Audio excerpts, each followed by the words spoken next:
Steven Spielberg and Stanley Kubrick are easily two of the most influential filmmakers in the science fiction genre. Kubrick's partnership with Arthur C. Clarke for the film adaptation of 2001: A Space Odyssey is often regarded as one of the most important films of all time, and its impact has since been seen on countless successful blockbusters in its wake, including those of Spielberg. Unlike Kubrick, Spielberg doesn't have one definitive science fiction film. He's explored the genre extensively, from Close Encounters to E.T. and Jurassic Park, even in recent years with movies like Ready Player One. However, in today's video, we will tackle the often overlooked collaboration between these two titans as we examine AI, artificial intelligence, and the short story that inspired it.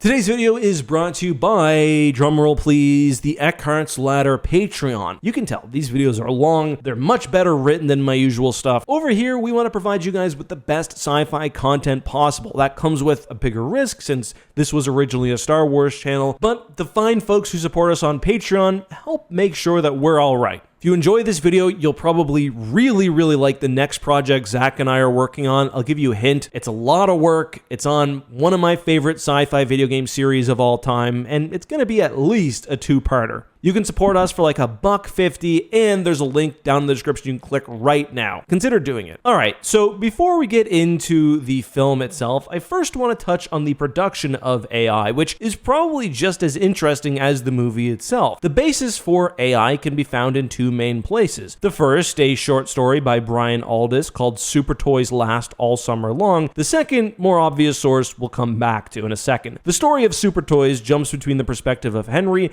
his wife Monica, and David, who the reader is supposed to assume is their son. Monica is struggling to connect with David and assumes that he is incapable of loving her, while David confides in his robot toy Teddy that he's unsure of how to express the emotions he's experiencing. Henry, meanwhile, shares his breakthrough development of the first intelligent synthetic life form with his company Synthank. It's here we learn that this world has both advanced mechanical intelligent life forms and what they perceive as unintelligent synthetic humans. As this story goes on, we learn that David, the son, is one of these synthetic humans and that he's not really unintelligent. He's just unable to process the emotion he feels, especially as he attempts to determine whether or not he's real. The story wraps up with Henry returning home to the news that he and Monica's request to have a child have been approved. The world, by the way, is facing an overpopulation crisis, and so they discuss taking David back to the factory, possibly scrapping him, while David remains blissfully unaware of his potential demise,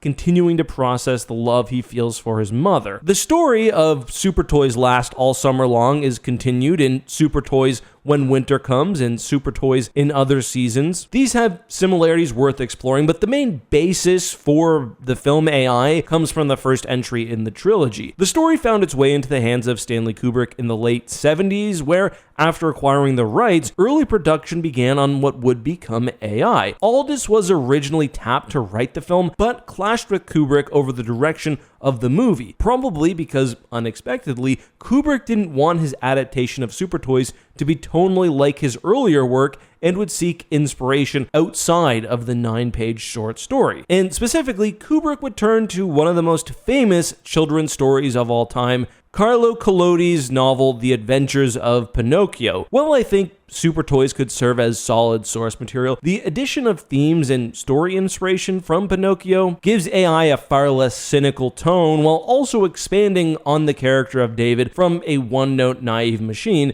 to more of a symbol of hope. This led to Kubrick making the decision that he was most likely not the best director for the project, which brought him to Steven Spielberg. The development of AI continued at a snail's pace as Spielberg focused on other projects while Kubrick continued to craft the story and technology needed for the movie he envisioned. Kubrick wrote a 95-page treatment going through multiple drafts of the screenplay by different writers while commissioning around 2,000 storyboards for the movie. Directing duties ping-ponged between the two throughout the decade until Kubrick passed in 1999. Spielberg was once again approached to direct the film, by Kubrick's widow, and after considering a few projects, including the first Harry Potter movie and an adaptation of Philip K. Dick's Minority Report, he accepted. Spielberg would not only direct, but also write the final screenplay for AI, and the film released in 2001. Reception at the time was all over the board, with some praising the movie as a beautiful blend of Kubrick and Spielberg styles, while others were turned off by the mix.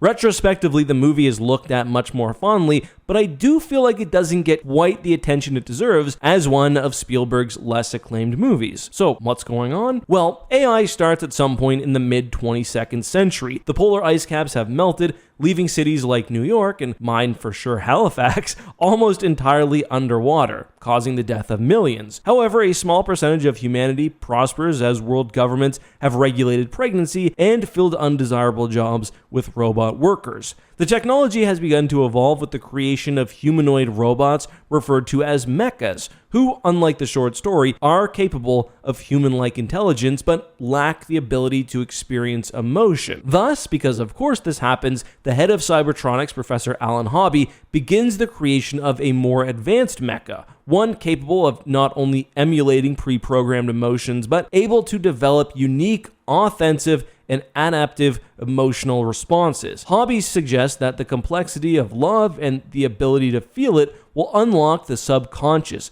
essentially the key to creating inorganic life and further understanding the nature of humanity. This leads to the creation of the film's protagonist, David, a mecha with the appearance and identity of a child designed to imprint on human parents. This is where the movie bears the strongest similarity to the short story, with the introduction of a prototype David into the household of Monica and Henry. Unlike the short story, the couple aren't waiting permission to conceive a child, but instead are grieving their terminally ill son, who has existed in suspended animation, awaiting a cure for what the film calls the Sinclair virus. David is welcomed by Henry, but takes time to grow on Monica, who still emotionally anchored to her birth son and uneasy with the awkward and often unsettling presence of David. And I mean, put a clanker in my house and I think I understand. Upon his arrival, David acts in the same manner as the mecha we met in the opening scene. All attempts to emulate humans come off cold and calculating initially, as if to Monica, David is just a hollow reminder that her real son is just being replaced by a complex machine. Our first time seeing David is through the eyes of Monica, and he's alien and unnatural. He observes and learns human intricacies. He's aware of his factory origins, but seems torn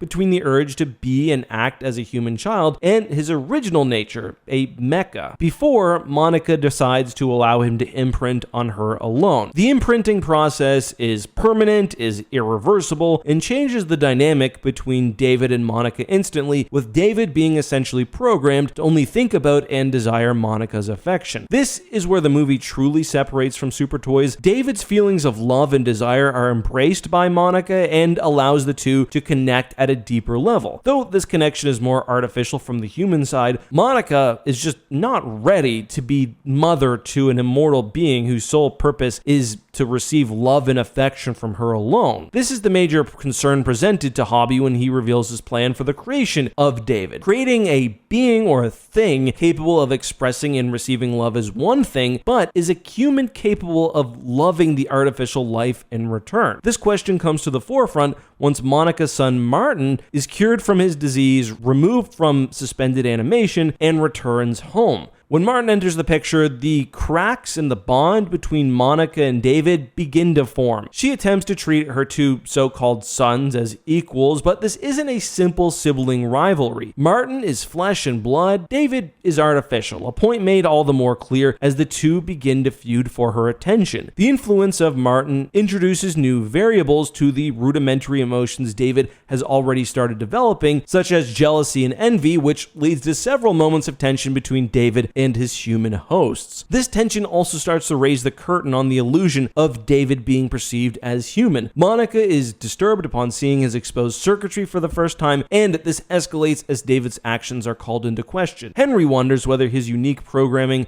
of experiencing love also allows him to develop feelings of hatred This culminates as David unintentionally endangers Martin, and the family decides to return him to Cybertronics to be decommissioned. Here, the film takes a tonal and stylistic shift away from a sci-fi cautionary tale to more of a sci-fi fairy tale, as David's journey begins fully emulating the narrative of Pinocchio. The storybook had already been introduced earlier, and David fixates on it in a way that reflects his own internal struggle. He believes the story to be real in the same way he views himself as real. His perspective's warped, knowing his artificial nature while being nurtured as a living being. Unsurprisingly, it's not so easy for Monica to simply return him to Cybertronics, as she's torn between how she views David, understanding that he's artificial, yet unable to deny the very real emotional bond he formed with her. So instead, she abandons him to the forest to fend for himself. He's left with the advice to avoid flesh fairs. We'll come back to this, only to trust other mechas, and an apology from Monica for not teaching him more about the world. This happens about an hour into the movie, and it's at this point you kind of realize that, like David, we don't really know what this world is like aside from a few key details said aloud. We've primarily stayed within the family's home, a space that, futuristic tech aside, doesn't feel all that different from the domestic life of a well-off 21st century family. This definitely adds to the fairy tale-like qualities of the movie's second act, as David and the audience go on this journey together, exploring the broader world of the 22nd century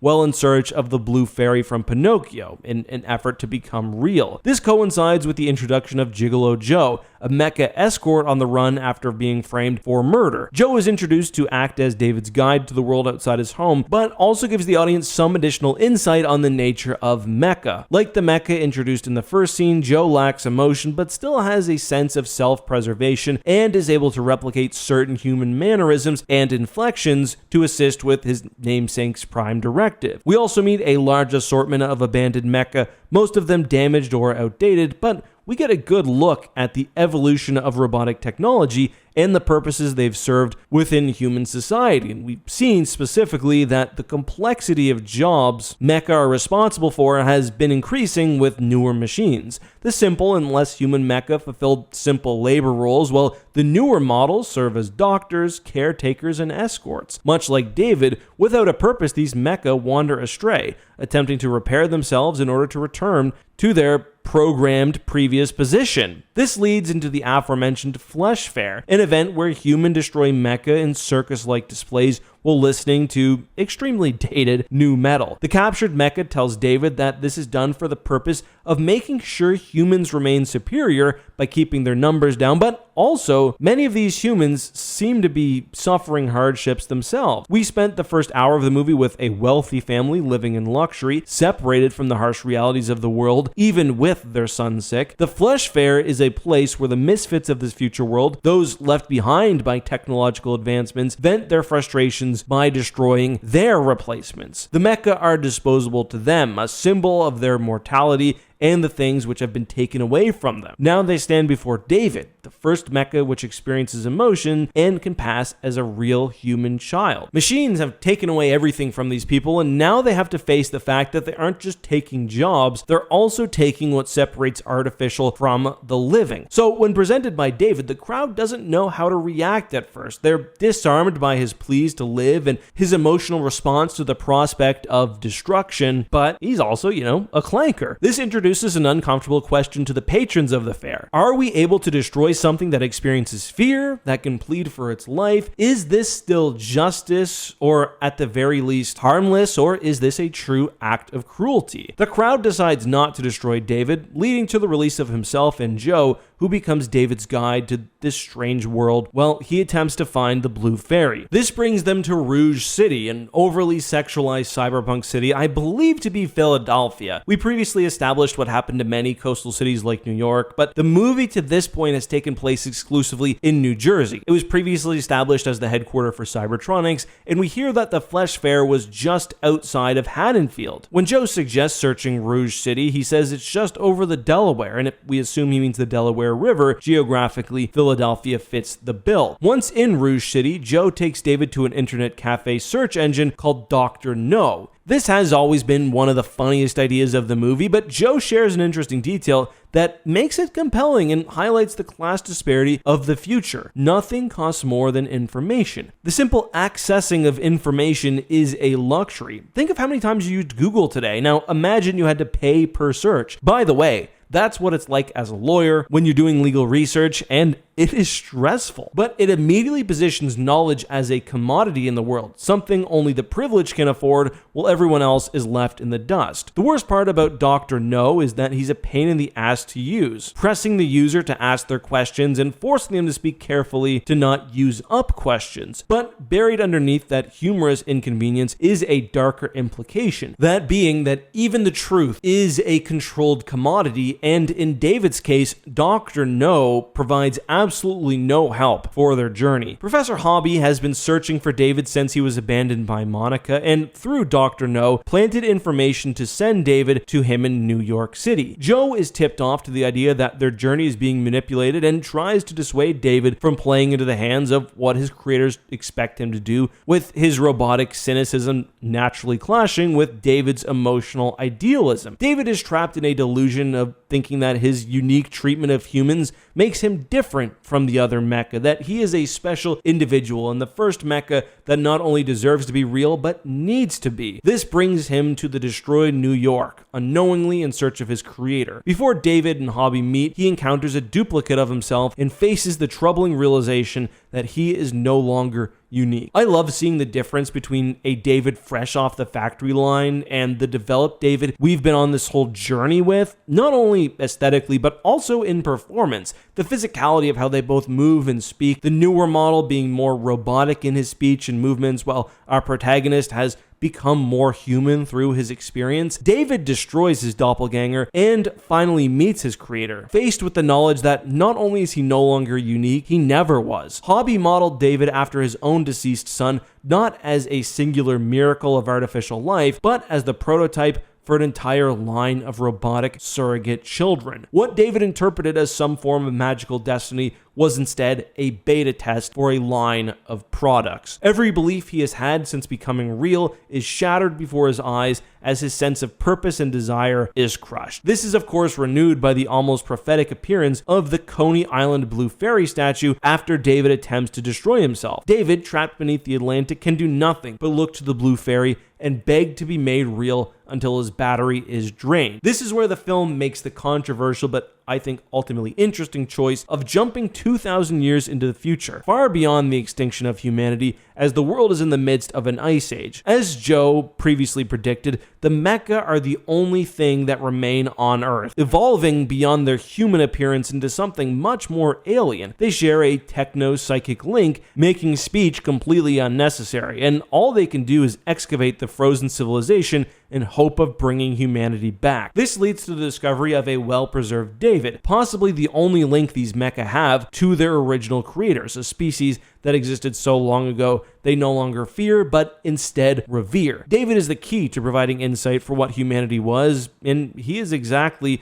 what he wanted to be now, a fully unique being. By the way, the mecha kind of remind me, just as an aside, of the doppelganger from Annihilation. We had to do a video on that movie, and more importantly, the book series, I think, at some point. Anyway, the mecha communicate with David through the facade of the Blue Fairy, explaining to David that she can't simply make him a real boy, but it shouldn't matter anymore. As Professor Hobby tried to explain, his ability to think and dream make him just as real as any human, and since they're all gone anyway, their perspective on what it means to be real has completely changed. David still has one desire though, to reunite with his mother and for her to perceive him as real. The advanced mecha, though lacking human emotion, recognize the depth of David's longing and see an opportunity to fulfill both his wish and their own pursuit of understanding their creators. They reveal that they can bring humans back through their DNA, with it not only creating a biological duplicate, but retaining that person's memory. The only catch is that in the true fairy tale style, it only lasts one day. The DNA is provided by Teddy, who you may have realized I haven't mentioned at all up until this point, aside from briefly when discussing the short story, and that's because Teddy's role in the film exists more as a plot convenience. In theory, he acts as a sort of Jiminy Cricket to David's Pinocchio, but this and assisting in his escape from the flesh fair are his only real contributions to David's journey. I think there was the potential to create a really great character with Teddy, and the idea behind him in Super Toys is really unique, but in the film he mostly functions as a narrative tool instead of a fully realized character. Still, his presence becomes essential in the final act, and the fairy tale ending comes full circle as he provides the strand of Monica's hair which allows the mecha to recreate her. The reunion between David and Monica, while brief, allows David to have the closure he was looking for. What would life be like for him and Monica if she viewed him as her real child? Was the love she showed him when she knew he was artificial manufactured, or was he truly experiencing love from an organic life form? The journey concludes with David's wish being fulfilled and allowing his one day with Monica to accommodate for his lifetime of longing. He is finally able to exist as a real boy and exist within that moment, shutting down alongside the now deceased Monica. For many, this ending is sentimental and schmaltzy, with Spielberg getting a ton of unjustified blame for tarnishing Kubrick's vision, but this was always his true intention. Somewhat ironically, Spielberg and Kubrick clashed over the epilogue of the movie. Following Kubrick's death, however, Spielberg felt that he needed to preserve the ending his friend intended for, despite him personally believing that it didn't work. So you're blaming the wrong homie. In recent years, he's come around on it and views it in a different way, suggesting that it almost is the anti-happy ending with humanity extinct and the machines we oppress striving to learn more about their creators. But you know, AI from a fundamental level is a film about clashing. The genre clashes between the cold, existential, and cynical sci-fi sensibilities Kubrick was known for and Spielberg's emotional, fairy tale-driven storytelling. The world of the film defined by the clash between humans and mecha, creators and creation, privilege and hardship, logic and longing. And at the center of all of this, David, a being caught between binaries, machine and child, programmed, self-directed, artificial, real. In the sci-fi genre, we so often explore these future worlds that act as a cautionary tale for what happens when humanity tries to play God.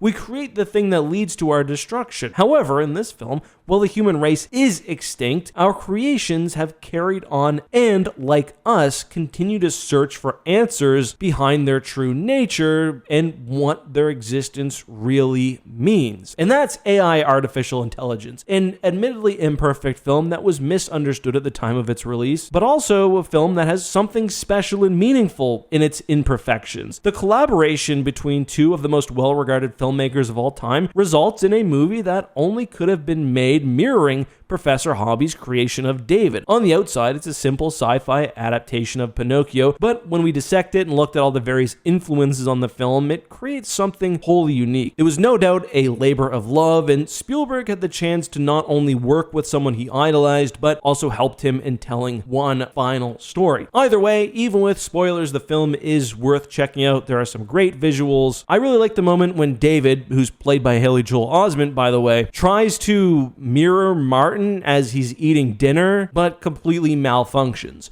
Martin, by the way, is played by a very good child actor, Jake Thomas, who I know best from the show Lizzie McGuire. My sister loved that show. You know, I was there for the ride too. I had a bit of crush on Lizzie McGuire like any boy my age, but I really loved the character of Matt, who he played. Anyway, that's all I got. I hope you guys enjoyed this one. If there's something you'd like to see me cover next, please let us know. Shout out to Zach for the script on this one. And hey, if you want to support these longer, higher effort videos, please consider joining the Eckhart's Ladder Patreon, and you can figure out what we're doing next. I'll give you a hint. It's a two-parter on a very, very well-loved and interesting series of science fiction video games. See you next time.